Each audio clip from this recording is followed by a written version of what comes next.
2, 1. Do this. Rave it up. Hey guys, it's RJ May from Breaking Bad. It's Adam Savani from Step It's Up. Keegan Allen from Pretty Little Liars. Hi, this is Arthur Buttrose. It's Cosentino. It's Rob Mills. Todd McKenney with Lauren Yates on Rave It Up. Raving it up. Rave it up. Fun. Hashtag Lauren, rave it up. Hey guys, it's Lauren Yates here, celebrity interviewer, author, life coach, public speaker, and the host of Rave It Up. If this is the first time you're listening, we help you build a life that you can rave about through our interviews with celebrities and successful people, and through our books and courses. We sit down with successful people and find out how they got to where they are today so you can do the same. Now for today's episode, as 2023 comes to an end, I'm going to count down my top 8 favourite interviews for this year. If you love the sound of an interview throughout this episode today, know that you can access the full interviews anytime on our website, raveituptv.com, or on any podcasting platform. Happy New Year, everyone, and Merry belated Christmas. Let's get into this countdown now. Number 8. Magician and illusionist Michael Boyd. It's a different day and age back when your grandfather did it that, like, even when you talk about Scorpion and stuff, it seems like the tricks have also, not only because we always want as an audience something bigger and better, but it seems to be getting even more dangerous. More dangerous, and that's on the audience side. We need all our hooks, our media need the hooks. We're going to do this, we're going to do that, and we need to entice you into the show with these new amazing illusions. And I think people too want to see something new. When you come and see any of our shows, be it Mystique or any of them, we want you to experience something that you've not seen before. So you go away, rather than going, oh yeah, they all rabbit out of the hat. You're like, oh my God, I never even thought these things would be possible. It'll really keep us on the edge of the seat, like, oh my God, is he going to die? And it keeps me fresh. It keeps me fresh because every time I'm going, oh my God, here comes that part with the Scorpion, and you've got adrenaline and you've got to, you never know how it's going to turn out. There is obviously a whirling blade that's coming into a box. There is an element of danger when you're doing this. But I love that part of it too. It really keeps the show fresh and it keeps my energy there. Am I going to live today? Yeah, make sure you're actually awake for it, Absolutely. So remember when you're watching those tricks too, a lot of people go, oh, it's magic. They are real swords. It is real fire. There are elements of danger. But the kids don't try it at home. Never try it at home, no. Unless it's a vanishing coin, you could try that maybe. Yeah. The actual hand magic, that's okay. Yes. In all the magic, how to be a magician boxes, things you can buy like that. I did hear a lot of your illusions were designed and actually built by the same team that worked alongside David Copperfield. Like, how did that working relationship even come about? I was going to say you're lucky, but I'm sure you created that luck, Michael. You do create your own luck in this world. And I have been very blessed to meet lots of amazing people in my life. But they have these things in Las Vegas called magic conventions or conferences where all the magicians congregate from around the world. And once you kind of get known, the inner builders invite you in to tell you their latest illusion and show it off. And you're like, wow, that's amazing, but could we do it like this, like that? And you workshop the idea with them. They then spend about 6 months building these things and lots of photographs and things and videos going backwards and forwards till finally the illusion comes. It could be a year down the track. Then you've got the rehearsals. You've got to learn the technique. You've got the dancers, another 6 to 12 months. So each illusion you see on stage may be 2 years in the progress from when the print was founded to when you see it on stage with all the lighting and all the music and all the spectacle. So it is but it's also, that keeps me again fresh because new ideas and new material. I can't wait to show the audience how's it going to go. So, that's how that relationship started. And obviously, the more I've been in it a while, the more you're in it, the more people that you know. And it really is a collaborative process with the builders and the choreographers and the costume designers and the music editing and all those elements. So I don't take full credit for it. I have a great team, as you said before. Number 7, professional dancers and stars of Dancing with the Stars and Burn the Floor, Georgia Freeman and Gustavo Viglio. In Burn the Floor, we don't actually have swings. We all cover each other. So when you watch a show, if you're watching a solo and that person gets injured, someone else that's already in that show has to cover that role. So everyone has specific roles that they have to cover. So that's generally what happens if someone is sick or someone is injured. covers go on, and we have dance captains on our ships. We have dance captains that have to put in place what we call reblocks, of blocking this person out. So we have to perform with one less dancer. But I think COVID has taught the cast to be very, very flexible, and they are now reblocking pros because of how many times they've had to reblock shows. But I think there was a time in Dubai last year where we had a cast of 22 dancers, and there was 9 of them had COVID. Number 6, Heartland actor who plays Edwin in the show, Rene Escobar Jr. During my degree, I took a course of intro to theater.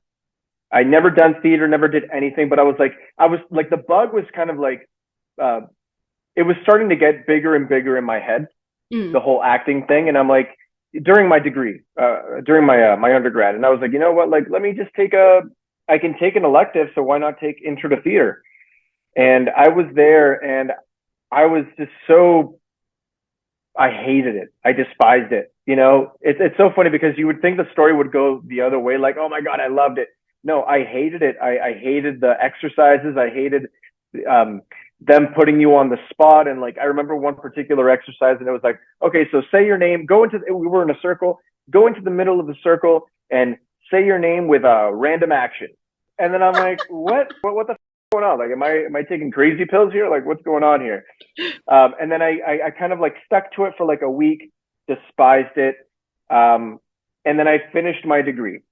I was like, this is awful. I knew in my head that I still wanted to do acting, but I wanted to do acting on my terms. Yeah. So to answer your question, theater or do like improv and stuff. Yeah, like I'm like, this is not for me. So I was like, you know what? I'm gonna do film acting. Like, I guess theater is not for me. And so after I graduated, I took like a random like intro to film class, like auditioning. And during the second day of class, we had to do a monologue, and I was panicking. I was freaking out, and I dropped that course as well.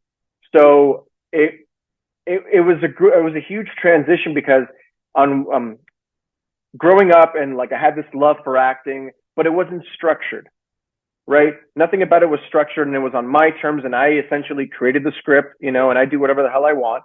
But then when I grabbed a script and when I would read it, I panicked. I felt vulnerable. I felt scared. You know, that's what it really was. And I don't know if I realized it by the time I got into the next acting class, but I'm like, listen, I've dropped so much money and not seeing these classes through. So just do it. And I was awful. I was so bad. Like, you know, at the time, if you put me in front of a camera to do something silly, I can do it. But then if you give me a script and you put a camera there, I panic. Number 5, Heartland actor who plays Rick in the show, Aidan Moreno. It's like a 2-year temporary work visa. Came here with no expectations and, full disclosure, no plan whatsoever, and didn't really figure out what I could do for work here. And the only thing that really fell into place for me was background work, extra work on films, because then you don't need a contract. It's pretty much take it as and when you want it. You can say no, you can say yes. And it was the only thing really that I could do for work. So it wasn't like, oh, I want to do this. It was like, this is the only thing I can do. Yeah. Give me some money. I just need something. Right. And I'd never honestly, hand on heart, had an interest in it. Wow. So I really went in there blind and was just like, right, let's make a few dollars. And it was like, again, cliche. I love a good old cliche, but a light bulb moment. It was the lights. It was everyone rushing around, making something bigger than what we were. But then I got that part of me where I was like, but I can do something better than the background. I want to be there. Yeah. And so over the next 2 years from that, I literally started to go to so many classes here in town. So I took maybe 3 different classes at different acting schools at the same time. Wow. I was also learning on the sets, and I don't want to underplay how much experience you get from being a background actor. I think people normally just like turn their noses up at it, but I have so much respect for every part of the machine on a show now because I've been there. But I got to see how important the lighting was, where you needed to stand, what the director does, how involved you get. you know? Mm. And so I was doing that. And then also because you have to work your way up to a union and I wasn't a resident, I couldn't join it. So I was always getting the non-union jobs. But in hindsight, it made me get more experience on film sets. So I was doing like zero pay, like short films and student films. I was going here, there, and everywhere. I was knackered. Which is what you need to do, right? To work your way up. What else was I doing? Yes. You know? But no, it gave me so much experience. Some of them I look back at and I cringe and I'm like, please never anyone dig those up. Like I did not know what I was doing. I had no clue. But I sort of call it like an apprenticeship. Like I was learning on the job, getting so much experience and faking it till I made it.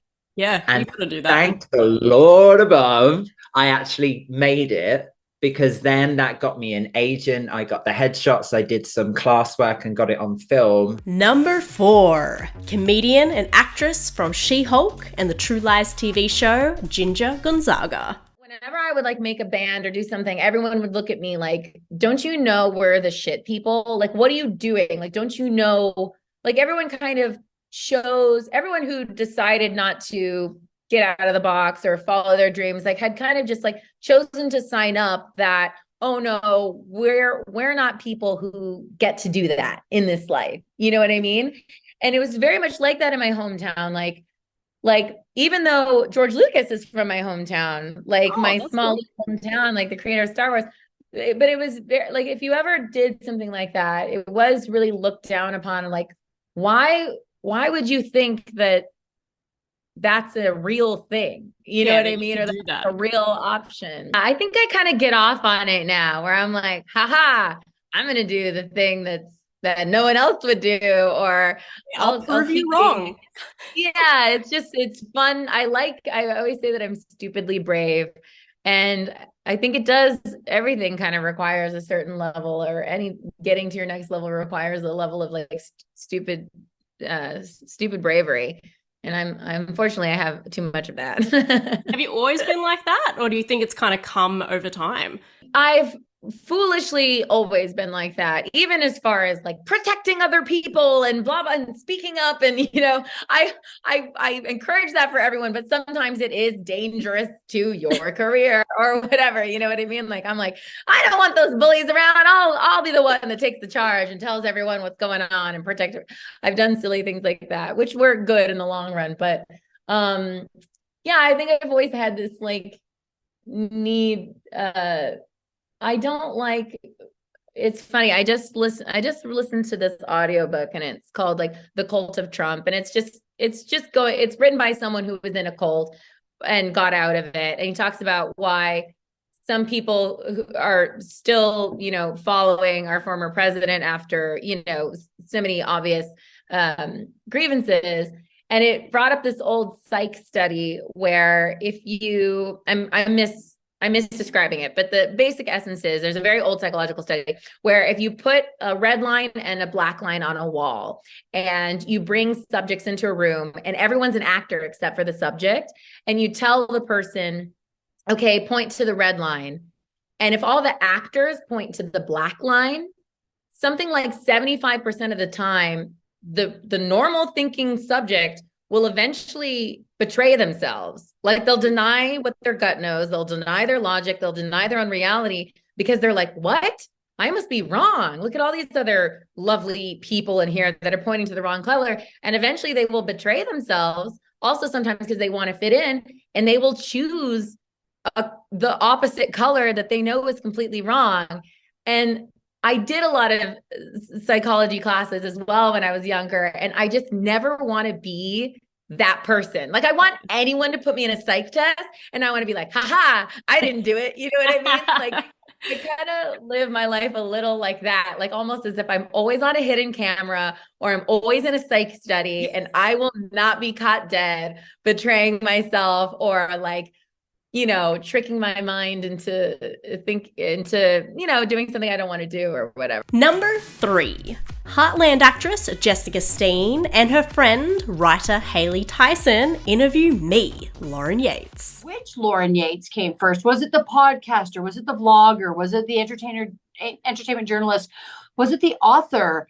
And also the Mindful Mondays that we were watching, you know, you were really like a wellness guru in a way, right? Be your best friend. Which of these identities came first? I think even the dancer Lauren probably came first, because that's been for over 20 years and only really wanting to pay it forward and, you know, make it a career now. But out of Rave It Up, I want to say probably the blogger, so not vlogger with V, but blogger came first, writing all the articles. And then that's when interviewing came into it. And the rest of it, everything like the author and the Mindful Mondays, things like that, that just came down the track when I was like, oh, okay, how else can I expand this and be seen? So did it inform itself? Did it sort of, one lead into the other because you took it one step further every time? A little bit, yeah, because I thought there's only so far you can go with just interviews, and people want to, you know, I guess I was starting to be seen as a little bit of a, what they say, like, guru, as you said. Number 2, sexual empowerment coach, Caitlin Vincent. Wow, there's still so many things that people still don't even know about. There's so many things that, and to be honest, I haven't even listed so much more to talk about, but there's so many things that we're unaware of, and we get hit in the worst way, and we're like, well, why didn't someone tell us about this? Or why don't we get educated about this? And I do like to put a little bit of lightheartedness onto it, because unfortunately we put so much negativity about the topic that we drain ourselves and we think so negative, and that brings our confidence down. And it's like, well, yes, if we have it, like I've got polycystic ovaries, but I'm gonna make it a bit of humor. It's like, well, I've just got to go with the flow. Like I can't get rid of it. It's just a part of me. And these are the conversations that we just need to embody and go like, hey, this is like, if I was to put a dating bio, this is on my bio. Like it's all part of me, and I just need to have that conversation and acceptance. So yeah, it was really important to become aware and understanding. And I know even going through my own anxiety situation from hotel quarantine, I had like, you know, conditioned this thing called dissociated anxiety. So every time I go into certain places that my body doesn't feel safe, my whole body moves, but I'm not actually moving. And it was really like, I would try to explain it to people. I'm like, what is happening? And I went down the whole rabbit hole of like doctors and chiros and all that fun games. And I just got to the point of like acceptance and going, okay, this is a part of me now and I need to friend it.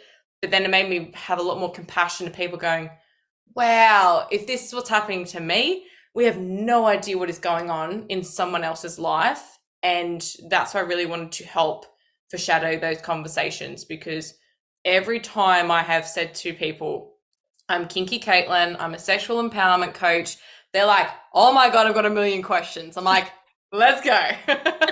So that's where I know I'm like, I'm opening up the door for a lot of people that have been waiting for something. And don't get me wrong, there are 100% people out there doing amazing things. I'm just trying to teach the way that it should be done in an educational lens, but also just for coming from a loving, kind, funny place as well, because we're just so bloody hard on ourselves. And men really suffer in silence when it comes to their mental health as well. So I really wanted to create and bridge the gap between a female and a male being able to converse and be able to talk about these things and be able to support them. And that was something I really felt passionate about, and I really wanted to help. And I brought men onto the scene as well, because I was like, I can't just be the only one that's like feeling this. So I had on Instagram, I did like Instagram lives where I had men just keep coming to me like, yeah, I'd love to jump on board. I'm like, cool. And just hearing their stories and hearing them being open, I just felt like, wow. And don't get me wrong, there's moments I'm like, I've only got a small following. They're like, no, I'll do it for you, Caitlin. I thought, wow, okay, cool. This is amazing. So it was really beautiful. And to be honest, being someone who isn't in a relationship at this current moment, I felt like I've been able to receive and see a different side to men that I just really love, that I'm creating this different relationship for men in my life and what I'm drawing in, what I'm attracting. But not only that, my relationship with my dad, with my pop, you know, people in my life that are there and changing my way of communicating, changing my way about actually being more respectful and, you know, understanding of their mental health has completely shifted. So as much as I go female empowerment and go woo with you go girlfriend, I also wanted to make sure that I was speaking to people in any lens and just having that respect of like, I'm here to bridge the gap. Drum roll, please. Number 1. Actress from the True Lies TV show and Dallas Buyers Club, Deneen Tyler. When I leave an audition, no matter what kind, I take it, I ball up my fist while I'm in the car driving away. I open the window and I toss it up to the universe and let it be what it may. Because my gifts are mine. My blessings are mine. And if I don't get it, then it wasn't. It's somebody else's. And you have to take it like that. It's funny. Some people stay right where they are for so long, places that they aren't happy with, where they shouldn't be, just because they're scared what's going to happen if they take that leap. And I've taken a leap several times. And sometimes I was pushed. Sometimes I didn't even leap. Sometimes I just kind of fell off or whatever. But reinventing yourself, recreating your life, is not always a bad thing. Sometimes a bad thing may cause it to happen, but whatever happens to you in your life, it's up to you to take it and make it something else. I will not move forward in fear or any of that. I only move forward in peace. Thank you for listening to our exciting New Year's special today. Everyone here at Rave It Up HQ wish you an exciting 2024. May the year be filled with joy, happiness, and adventure, and may all of your wishes come true. Happy New Year!